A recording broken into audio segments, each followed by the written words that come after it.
Bakit nandito ka? Hindi ka pumapasok sa loob. Kasi...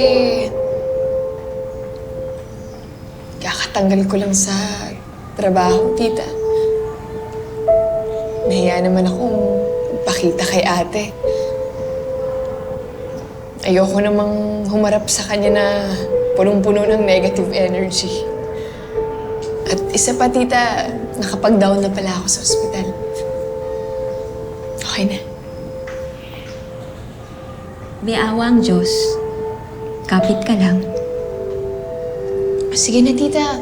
Ako na muna magbabantay kay ate. Uwi ka na muna sa bahay. Kaya ko na to. Hindi na. Dito na lang ako sa ospital. Yan na lang. Bakit?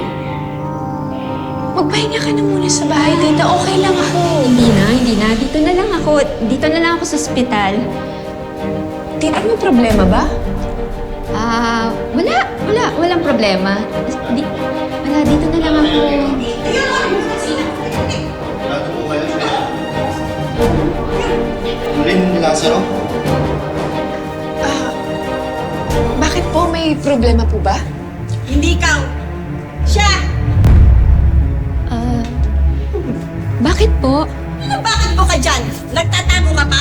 Magbayad ka ng utang mo! Hindi ako nagtatago, no?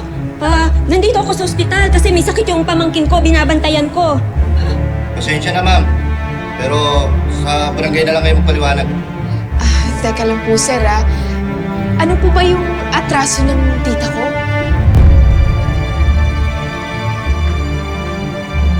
May kaso na yan!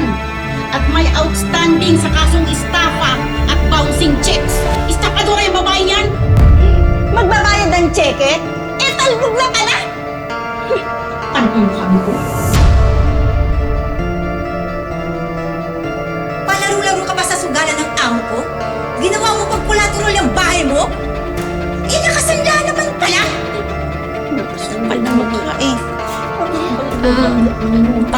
Tita? Cindy, Totoo ba to? Sorry na. Tita, paano mo nagawa sa amin to? Naglaro kasi ako sa ending, tapos sinuwerte ako. Naisip ko, naglaro ako sa kanila. Kasi baka madala ko yung swerte, makaipon ako para pambayad ng ospital. Gusto ko lang naman tumulong, Cindy. Cindy, sorry na. Tita, ang dami-dami na nga nating problema eh. Gusto ko na kasi talaga makatulong. Oo, diba? Baka ko siswertein eh. Kaso talo Pasensya na, ko, sumama na kayo. natalo ko. Tara na, ma'am. Tara!